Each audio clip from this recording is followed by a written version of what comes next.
The second process is coming in ayah of Allah subhanahu wa ta'ala, لِيُمَيِّزَ اللَّهُ الْخَبِيثَ مِنَ الطَّيِّبِ. I will expose everyone and I will sort out bad item with good item. Do I feel that the New York police are providing enough protection, or do I have to have protection of my own? I look for protection from Allah. So, Imam, I agree with you. We find ourselves in a situation with this pandemic that humanity is somewhat united because we have a common threat. We have a common struggle that we are up against. But even with this common struggle, you find, unfortunately, people who are trying to negatively capitalize with this situation, with this pandemic. And I would say one of which is what's happening in India. You know, they're trying to blame the Muslims, and the Muslims are really suffering in India because instead of saying, hey, we're in this together as humanity, we're struggling with this, they're capitalizing from this situation and they're causing more chaos. So instead of having humanity elevate and see the best of humanity struggling together, there are those forces that are trying to capitalize on this and try to do it for their own interests, you know, obviously with some very ill intentions. So how do we overcome that? Like, you know, with the situation that is happening in India, do you have any comments in regards to that, or the extent of it, and how do we overcome this? Because we see that to a certain degree here in Canada as well with Chinese people, because now there's a lot of hate incidents that are occurring with Chinese people. As a Muslim community, we've been used to this for quite a few years now within Canada, but now the Chinese population, or those who even appear to be Chinese, are subject to a lot of this hate speech and some of these hateful acts. So now we have a situation here within Canada, but even greater, I would say the biggest, negative reaction in the world right now is how the Muslims in India are being treated. No one in the world is blaming any single group like to that extent, like as they are doing in India. Not even, even with the hate speech that they have against Chinese people, for some reason, they've really zeroed in on the Muslims in India. What are your thoughts on that, Sheikh? Yes, this is actually, I said you that when the pandemic is there, so the hollow system is actually broken now. But my fear is that, especially when we are not able to fill this vacuum, other people will come forward again, and they will bring their product in different color and different way, right? And they manipulate other way. And this is actually their agenda. They do it. I am not going, for example, conspiracy theory or whatever kind of theory, whatever there. But I know that, for example, this is always, we need to understand actually two things. What is the philosophy of kufr? If I say philosophy, it is not philosophy, but you can say what is the nature of kufr? The nature of kufr is denial of truth, right? So suppose, for example, if you are doing something good to me, but I don't want, for example, to thank to you, I will deny. I said, no, he did nothing. You did nothing, right? So the kufr is denial. So whatever ayat, Allah subhanahu wa ta'ala said, وَكَمْ مِنْ ayatin, how many times we show them ayat, but they just ignore it. They avoid it, right? So this is the tendency of kufr. But Allah subhanahu wa ta'ala hammering kufr one after one. Allah subhanahu wa ta'ala said in the Quran, يُرِيدُونَ لِيُطْفِئُوا نُورَ اللَّهِ بِأَفْوَاهِهِمْ. They are going to extinguish the fire of Iman, but Allah subhanahu wa ta'ala, nur of Allah will bring it, right? Even they don't like it. So the issue is actually we're not supposed to be, for example, feel hopeless about it. We not lose our hope. Why? Because it is the nature of kufr, right? But what is important for us to understand two things. First thing, we need, for example, to be true believer. If we claiming Islam but we are not showing it in our reflecting in our action, then we are actually really losing it, right?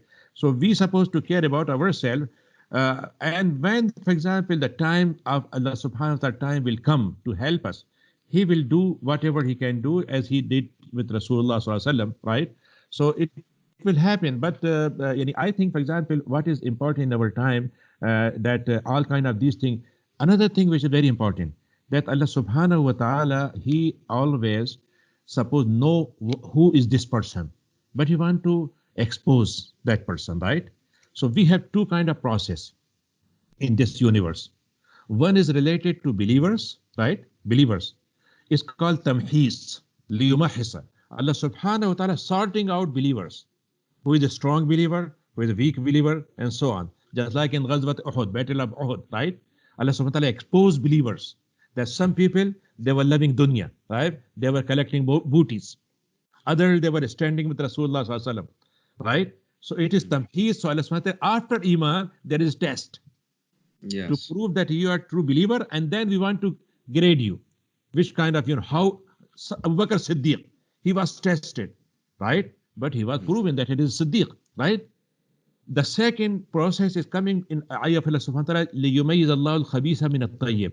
I will expose everyone and I will sort out bad item with good item. So now you can imagine what you said about this Indian thing. Now, for example, in 75 years, these people, under the name of Hindu religion, under the name of nationalism, under the name of superiority of Brahman, superiority of Brahman, they were not talking about it, but they were talking the superiority of only one grace, right? 75 years, and really they did great job. They opened thousand and thousand organization. They have from zero to bottom to top, every kind of organization, schools, philosophies, books, and everything, right? Now they got power, right? And they think that now they are able to use this power to convert this country in a Hindu country, right? But what happened? Allah subhanahu wa ta'ala exposed them with two ways. First thing, what they were claiming, it was the ancient time, it was a dream, it was a mystery, it has no reality. So they have no any blueprint, what will be the Ram Raj. They call it the Ram time, Ram their Lord, the era of Ram we want to come back. What is the blueprint? If you ask Muslim, what is the blueprint of Islamic system? You can present the Rasulullah time. You can present, so our system is reality. Their thing is fact. But so what happened? Allah exposed them.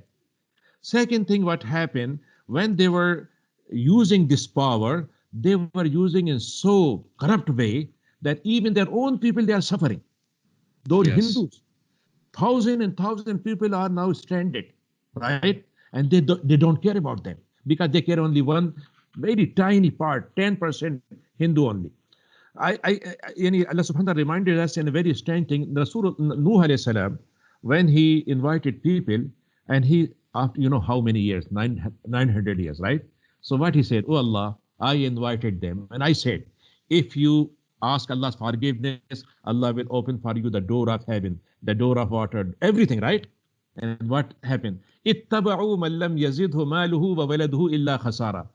They refuse to follow me, but they are following those who are destroying their properties, killing their people, and they are following them. So this is actually the journey of not failure of success only, journey of exposure. So Allah subhanahu wa ta'ala give the opportunity to, I can say, many powers. Allah subhanahu wa ta'ala give the opportunity to Nasara, Christian, right? Allah subhanahu wa ta'ala give the Buddhist and everything. And they prove that they are not capable to run equally. They have their own agenda after all, just like Chinese, right? They are doing world power, but still they are so narrow-minded. They are not able to treat with a very minority of Uyghurs in a better way, right? Yes. So this is actually exposure, which is happening in our time, and really, there is a lot of things we can learn it. But I think what we need, for example, we need to establish some kind of, I can say, philosophical discussion, some kind of intellectual discussion, some kind of academic discussion, and we bring our ideas among other people, and we let them to realize that this is really only thing can work. Only problem which we have, they say, Islam cannot work in our time, right? It was working that time and so on. We must understand that when you here, I gave you an example. Saudi Arabia is a valuable country. In what meaning? Very valuable country. In what meaning? Yeah, and money and wealth. Wealth, right? Yes. The island, right? Yeah. Isle money is there, right? Yes. So what you did? The people of West, those who cannot live 30 degree here, 30 Celsius degree here, they live there 50 degree, right? And did everything to dig the wealth, and they discover. So what happened? They recognized the importance of this money, this wealth, and they discovered it. But Allah subhanahu wa ta'ala said, you have another property in this same Saudi Arabia, another property, and you are ignoring it. What is this? The property of Iman. Allah subhanahu wa ta'ala said in Quran, جَعَلَ اللَّهُ الْكَعْبَةَ الْبَيْتَ الْحَرَامَ قِيَامًا لِلنَّاسِ. You need footing. So we have two footing in this universe. One is money, is a footing you have material life. Another footing is provided by Kaaba. Kaaba is holding whole humanity, right? So if they knew the preciousness of the thing gift of this gift, I can say you that they discover more than us this Kaaba's policy. And Alhamdulillah, many those who join Islam really sometimes they recognize Islam more than us. Right? Yes. So in that sense, Allah subhanahu wa ta'ala giving us a warning that if you don't play your role, I can bring other nations, other people to serve my deen. For example, I cannot wait for you. So in that sense, for example, this is I'm saying, it is the barrier. And they think that Islam is their thing. Islam is related to these people. No, Islam is a value, and value always shared. And precious thing always shared by everyone. If you go to Africa, right? African worst kind of thing, and you got there what? Diamond. So you value diamond even in very worst part, right? Yeah. And you cannot say, no, I will not take diamond because it is in so vulnerable area, right? Yes. So it means the value and the something which is you consider precious, you always, for example, care about it even in a very, very bad situation. Do I feel that the New York police are providing enough protection, or do I have to have protection of my own?